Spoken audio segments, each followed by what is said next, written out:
힘과 능력이 되시는 하나님 아버지, 일제강점기의 수치에서 벗어나게 해주신 광복절을 기억하며 예배로 나아가게 하시니 감사를 드립니다. 이 나라가 하나님의 뜻에 합당하게 세워질 수 있도록 예배 가운데 하늘의 은혜와 지혜를 모든 한국 교회와 성도님들에게 허락하여 주시옵소서. 이 시간 성령님께서 우리의 마음과 생각을 예배로 모아질 수 있도록 인도하여 주시길 조용히 간구합시다.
은혜와 사랑이 충만하신 하나님, 이 나라를 사랑하사 일제의 강점에서 놓이게 하신 하나님을 찬양합니다. 이 나라를 넘어 온 세상의 생명들을 품 안으시고 놀라운 은혜와 사랑으로 길러주시는 그 은혜에 또한 감사를 드립니다. 긍휼이 풍성하신 하나님, 한 주간 주님의 거룩함을 따라 살지 못한 저희의 부끄러움을 주님 앞에 고백합니다. 마땅히 끊어내야 할 죄악을 버리지 못하였고 행하지 말아야 할 악한 행실을 계속해왔습니다. 마음의 생각은 허망하였고 입술의 말은 거짓으로 가득했습니다. 이러한 저희들을 불쌍히 여겨 주옵소서. 주님의 사랑과 은혜에 의지하여 나아가오니 보혈로 씻어주시고 새롭게 하여 주옵소서. 폭염으로 인한 고통도 견디기 힘든데 델타 변이 바이러스가 유행하면서 코로나 확진자가 급격히 증가하여 사람들을 더욱 힘들게 하고 있습니다. 이 어려움을 이길 수 있는 힘과 능력을 사람들에게 더하여 주시고 또한 사람들 마음속의 희생과 양보로 이 어려운 시기를 기회로 바꾸는 지혜를 허락하여 주옵소서. 아울러 어려운 시기를 보내고 있는 자영업자를 비롯한 서민들의 삶도 지켜주시고 그 눈에서 눈물을 닦아주시옵고 좋은 날을 볼 수 있도록 주여 인도하여 주시옵소서. 바라옵기는 이 어려운 때를 지나면서 이 땅의 모든 사람들이 우리를 사랑하시고 보호하시며 치유하시는 하나님을 만나게 하여 주시옵소서.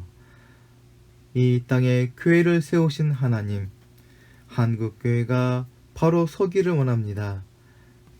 날로 부흥하는 이 나라와 반대로 한국교회는 시간이 갈수록 힘을 잃고 쇠퇴해져 가고 있습니다. 한국교회가 다시 한번 일어설 수 있도록 하나님을 기쁘시게 할 수 있도록 이 땅의 모든 목회자들에게 각성과 회개의 영을 허락하여 주옵소서. 하나님께서 이 땅에 교회를 세우신 그 뜻대로 하나님의 생명과 은혜의 통로로서 역할을 감당할 수 있게 하옵소서. 아울러 코로나로 인해 하나님을 향한 열심이 식지 않게 하시고 각자의 자리에서 예배하는 성도들에게 하늘의 지혜와 은혜로 더하여 주옵소서. 이한 공동체를 세워주신 하나님, 주님만 바라보는 이한 공동체 식구들의 삶과 마음을 기억하여 주시사 예배 가운데 임재하여 주시옵소서. 간구하는 기도마다 풍성하게 응답하여 주시사 입술에 찬양과 감사가 넘치게 하여 주시옵소서. 크신 뜻 가운데 세워주신 문봉 책방소의 영업을 주님께서 인도하여 주시사 찾아오는 모든 사람들에게 생명과 복음을 나누는 가게가 되게 하여 주옵소서.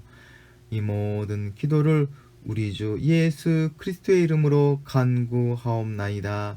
아멘.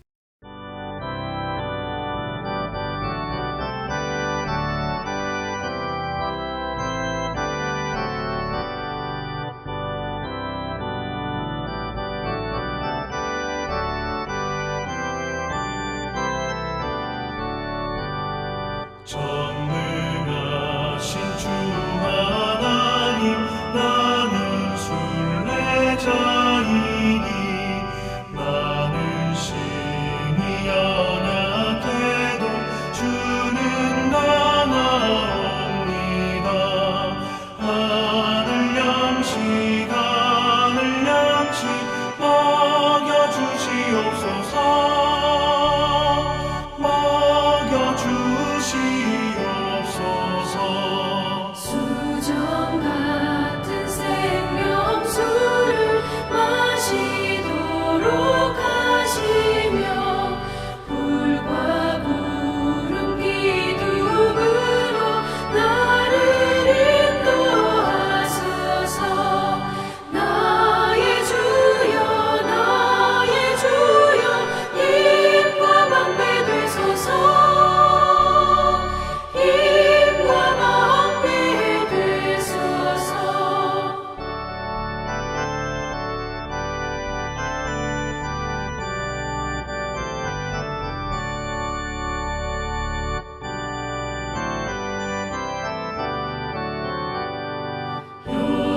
요단강을 건널 때에 겁이 없게 하시고 저기 배는 가나안 땅 편히 닿게 하소서.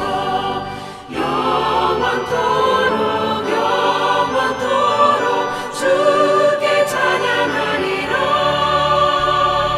주께 찬양하리라. 아멘.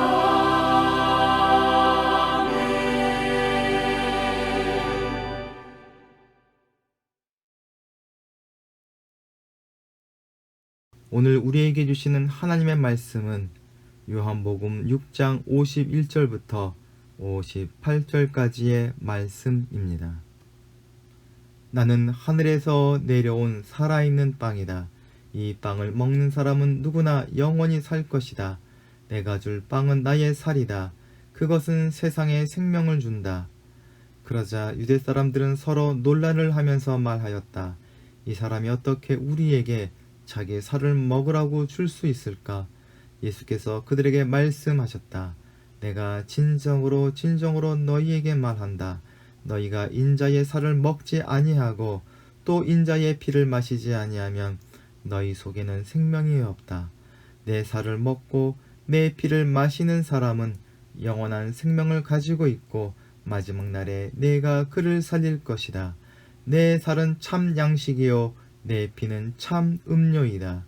내 살을 먹고 내 피를 마시는 사람은 내 안에 있고 나도 그 사람 안에 있다. 살아계신 아버지께서 나를 보내셨고 내가 아버지 때문에 사는 것과 같이 나를 먹는 사람도 나 때문에 살 것이다. 이것은 하늘에서 내려온 빵이다. 이것은 너희의 조상이 먹고서도 죽은 그런 것과는 같지 아니하다. 이 빵을 먹는 사람은 영원히 살 것이다. 아멘.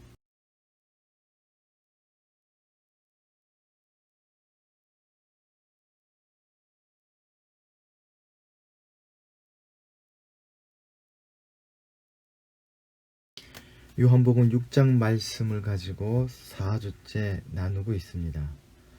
다음 주일까지 생명의 빵을 주제로 말씀을 나눌 예정입니다. 사도 요한이 생명의 빵 대신 예수님을 이렇게 길게 이야기하는 것에는 의도가 있습니다. 그것은 유월절 만찬입니다. 요한복음 6장 시작 부분에서 때가 유월절이 가까운 시기라고 말하고 있습니다.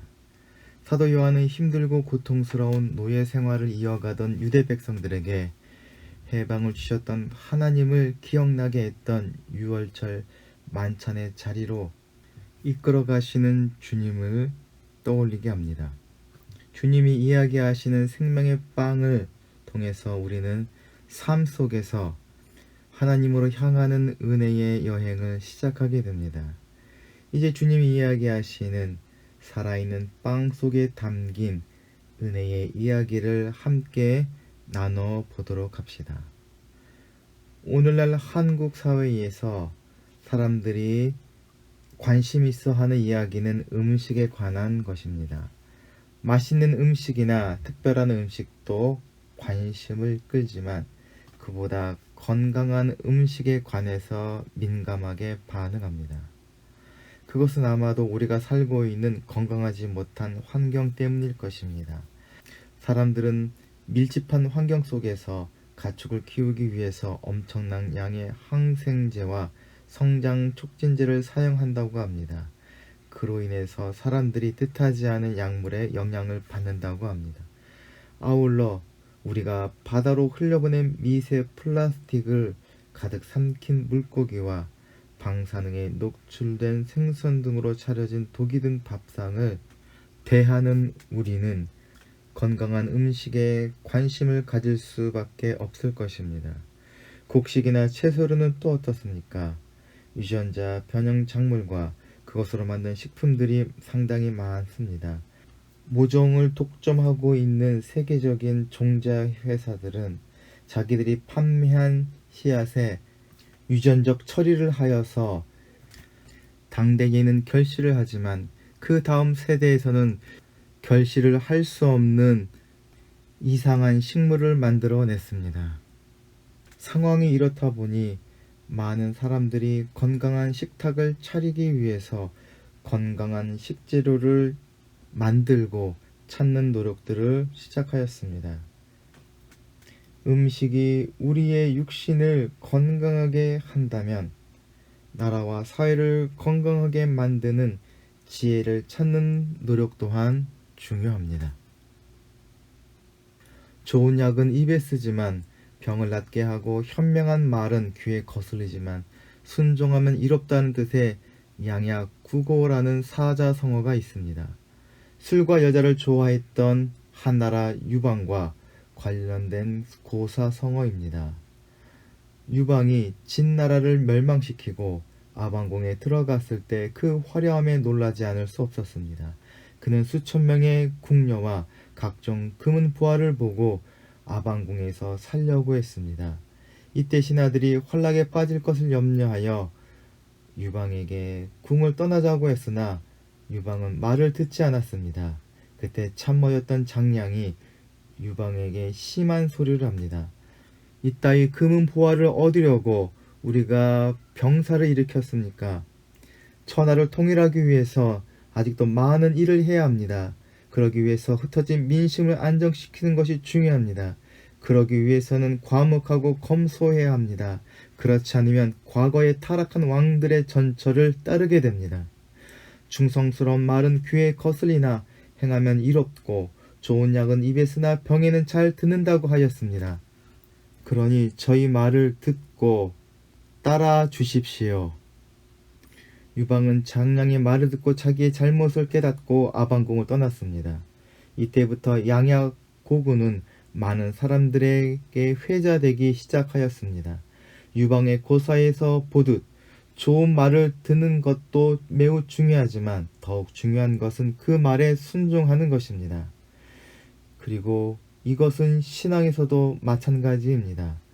누구에게는 의미 없는 말로 들리는 하늘의 복음이 우리에게는 생명의 능력으로 나타나게 되는 차이를 오늘 말씀 속에서 발견할 수 있습니다. 본문 속에서 예수님께서는 유대인들에게 나는 살아있는 빵이라 하시면서 나의 살과 나의 피를 먹으라 하십니다.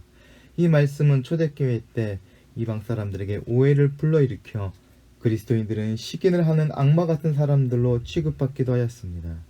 이방인뿐만 아니라 유대인들에게도 그리스도인들이 주님의 몸과 피를 먹는다는 말은 도저히 받아들일 수 없는 이교적 행위였습니다. 무엇보다 율법에서 피를 마시는 것은 엄격히 금하였기 때문에 거부감이 더욱 심하였습니다. 6장 전체를 보면 예수님께서는 유대인들에게 오병이어의 기적을 행하시고 그들을 배불리게 하는 은혜를 베푸셨습니다. 예수님께서 하나님께로부터 온 사람임을 모든 사람들이 그 순간 알 수밖에 없습니다. 그리고 예수님이 어떤 분이신지를 빵을 매개로 설명을 시작하였습니다. 그런데 이야기가 진행될수록 예수님과 듣는 유대인들의 감정은 서로 격해지고 사이는 더욱 벌어져만 갑니다. 그래서 예수님은 계속 설교를 하시지만 유대인 중 아무도 이해하지 못하고 오히려 자기들 간의 싸움이 벌어지기 일보 직전까지 가고 맙니다. 유방은 자기의 귀에 거슬리는 말이라도 듣고 순종하는 지혜로운 마음이 있기에 황제가 되었지만 유대인들은 아이가 입에 쓴 약을 뱉어버리듯이 예수님의 말씀을 이해하지 못하고 거부하고 말았습니다. 나는 하늘에서 내려온 살아있는 빵이다. 여기서 빵이란 단어는 빵뿐만 아니라 음식을 뜻합니다. 그러므로 예수님께서 자신을 생명의 빵이라 하신 것에는 음식이 사람의 생명을 유지하듯이 예수님은 세상과 사람을 하나님의 방법으로 살리는 분이심을 선언하신 것입니다. 그러나 유대인들은 이것을 이해할 수도 받아들일 수도 없었습니다. 예수님은 자신을 살아있는 빵이라고 선언하시면서 놀라운 하나님의 일들을 이루실 것이라 선언하셨습니다. 그런데 유대인들은 그 위대하고 놀라운 일에 관심도 없었고 필요하다고 생각하지도 않았습니다. 그들이 원하는 것은 당장 입에 넣을 수 있고 주머니에 챙길 수 있는 빵 조각이었습니다. 자기의 배를 채우고 가족들을 먹일 수 있는 빵을 얻는 것 외에는 아무런 관심이 없었습니다. 눈앞에 보이지 않고 지금 만질 수 없는 하나님의 은혜와 능력보다 지금 당장 손에 넣을 수 있는 빵 한 조각에 더 관심이 있었습니다. 오늘날 세상 사람들도 이와 다를 바 없습니다. 하나님의 구원과 천국을 누리는 것보다 이 세상에서 내가 내 마음대로 할 수 있는 돈과 재산과 권력을 얻는 것에 관심이 많은 것을 보게 되면 당시 유대인들과 다를 바 없는 빵 한 조각에 목숨을 거는 사람들입니다. 예수님께서는 하나님의 전혀 관심이 없는 사람들에게 실망하지 않으시고 하나님이 주실 놀라운 선물을 계속 말씀하십니다. 예수님은 사람들에게 빵이 되어주려 하십니다. 먹었을 때 포만감을 주고 생활할 힘을 주는 음식을 넘어서 우리의 존재를 변화시키는 빵이 되시고자 합니다. 어떤 철학자는 내가 먹는 것이 곧 나다라고 말했습니다. 내가 먹는 것이 나를 형성하고 내가 섭취하는 음식이 곧 내 몸을 구성하는 것처럼 먹는 음식에 따라서 우리의 육신의 모양과 체질이 바뀝니다. 그렇듯 예수님을 통해서 우리는 새로운 존재로 변화됩니다. 예수님은 우리를 부활의 생명에 초대하여 영원한 생명을 누리는 자들로 변화시키시길 원합니다. 아울러 예수님을 통해서 하나님의 자녀가 되어서 하나님의 영광에 참여하는 자가 되기를 또한 원하십니다. 아울러 우리는 예수 그리스도의 살을 먹고 피를 마심으로 그분의 제자가 된 사람들입니다. 제자된 우리는 예수님의 마음과 말과 행동을 닮아가는 사람이 되어서 세상에 하나님의 생명을 전하고 나누는 사람들로 세워져 갑니다. 살아있는 빵 대신 예수님은 우리를 부활을 누리는 자요, 하나님의 자녀요, 주님처럼 살아가는 사람들로 바꾸는 놀라운 기적을 이루십니다. 이방 종교는 신들이 사람들에게 공물을 요구하고 주지 않으면 벌을 내립니다. 그러나 기독교에서는 하나님이신 예수님께서 자신을 사람들에게 내어주십니다. 피조물에게 자신을 내어주고 사람들이 새 생명을 얻게 하셨습니다. 하나님께서는 사람들이 먹고 살 수 있도록 자신을 빵으로 내어주셨습니다. 예수님이 우리를 위한 살아있는 빵이 되셨다는 것은 또한 하나님께서 우리를 얼마나 사랑하시는지 보여주신 위대한 사랑의 표현입니다. 그리고 자신을 내어주셨다는 것은 우리를 얼마나 귀하게 여기고 있는지를 보여주시는 위대한 증거입니다. 예수님께서 말씀하시는 생명은 그냥 생명이 아니라 위대한 생명입니다. 하나님 대신 예수님께서 죽으셨다 부활하심으로 이루신 생명은 그냥 생명이 아니라 이루 말할 수 없이 영광스러운 하나님의 생명임이 분명하기 때문입니다. 6장의 길고 긴 생명에 관한 설교는 하나님의 사랑 이야기이며 우리를 향하신 위대한 구원의 의지를 드러내는 선언입니다. 예수님께서 나는 하늘에서 내려온 살아있는 빵이다 라는 선언은 유대인을 넘어서 우리를 향하신 위대한 편지입니다.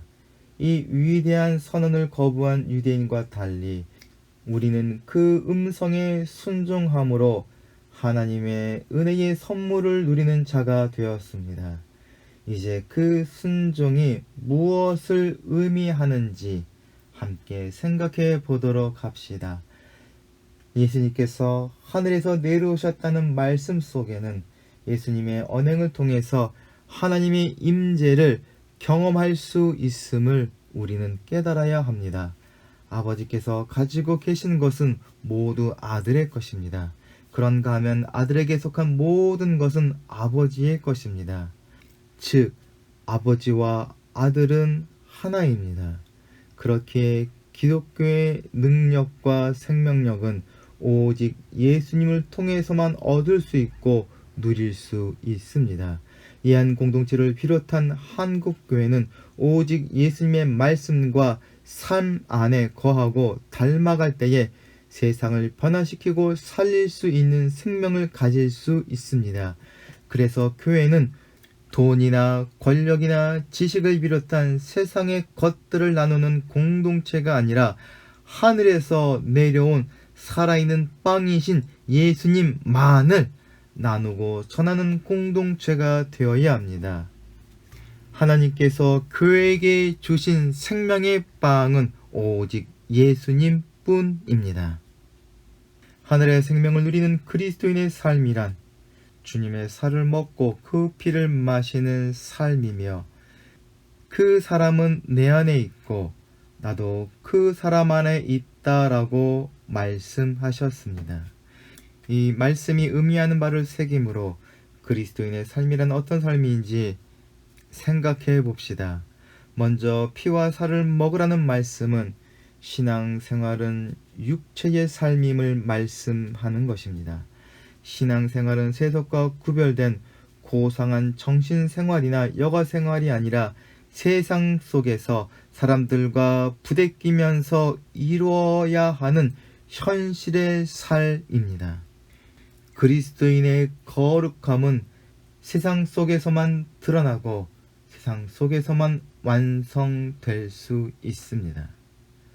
그리고 살과 피는 예수님께서 우리에게 내어주신 희생을 말합니다. 즉, 예수님을 닮아가는 우리도 세상과 남을 위해서 자기를 희생하는 자, 즉 살과 피를 내어주는 자가 되어야 합니다. 모든 살림에는 누군가의 희생이 있습니다. 아기가 이 땅에 태어나기 위해서 어머니의 고통이 있는 것처럼 말입니다. 그리스도인의 삶이란 희생의 삶을 의미합니다.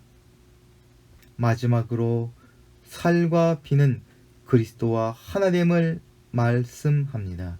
광야에서 만나를 먹었던 유대의 조상들이 두 사람만 빼고 광야에서 모두 죽은 이유는 만나가 끊어져서가 아니라 하나님의 말씀을 거역했기 때문입니다. 즉 만나를 육신으로는 먹었으나 마음과 생각으로는 만나를 주신 하나님을 받아들이지 못했기 때문에 그들은 광야에서 죽을 수밖에 없었습니다. 예수님께서 내 살과 내 피를 마시라는 당부는 그 말씀과 행동과 사랑을 비롯한 예수님의 모든 것을 마음과 생각과 행동과 결단 속에 담아내라는 뜻입니다. 그러할 때에 하나님의 생명이 우리 안에서 힘있게 움직이고 우리를 통해서 세상에 힘있게 퍼져가게 될 것입니다. 교회가 무엇을 하는 곳인가에 대한 질문에 성공의 신부님이 성만찬을 하는 곳이라고 쓰신 것을 읽은 적이 있습니다. 이한 공동체가 성만찬을 하는 공동체가 되기를 원합니다. 예배 속에서 성만찬을 하면서 주님의 살과 피를 나눌 때에 우리가 예수님 안에서 구원받은 한 형제 자매 되었음을 감사하는 공동체가 되기를 원합니다. 아울러 주님께서 다시 오실 때 우리 모두가 영광스러운 몸으로 변화되어 하나님께서 베푸실 영원한 천국 잔치에 참여할 것을 기대합니다. 아울러 이한 공동체가 세상 속에서 성만찬을 하는 공동체가 되기를 원합니다. 예수님의 살과 피를 나눠주는 공동체가 되어서 예수님의 말씀과 사랑으로 세상을 위로하고 진리로 인도하는 공동체가 되기를 원합니다. 아울러 이한 공동체가 하나님께서 주신 하늘의 은혜와 생명을 나누고 베푸는 삶의 성만찬을 하는 공동체가 되기를 소망합니다. 함께 기도하시겠습니다. 사랑과 은혜가 충만하신 하나님, 죽을 수밖에 없는 저희를 살리기 위해서 이 땅에 살아있는 빵으로 오셔서 모든 것을 내어주신 주님의 사랑에 감사를 드립니다. 우리가 주님의 몸에 참여하며 주님의 피로 새로운 삶을 살게 하셨으니 매일의 삶이 주님과 더욱 가까워지는 거룩한 삶이 되게 하시고 주님의 사랑과 은혜를 세상 속에서 전하는 제자된 삶을 살아갈 수 있도록 또한 인도하여 주시옵소서. 우리 구주 예수 그리스도의 이름으로 기도하옵나이다. 함께 공동체의 고백을 하시겠습니다. 하나, 우리는 문제가 있습니다. 둘, 문제에는 끔찍한 대가가 있습니다. 셋, 하나님은 해결책을 가지고 계십니다. 넷, 그 해결책은 믿음으로 누립니다. 지금은 세상 끝날까지 우리를 버리지 아니하시고 함께 하시는 성자 예수 그리스도의 은혜와 무한하신 하나님의 사랑과 우리를 진리 가운데로 인도하시는 성령님의 감화 감동하심이 이 시간 머리 숙인 이한 공동체 식구들 머리 위에 이제부터 영원토록 함께 하시기를 간절히 축원하옵나이다. 아멘.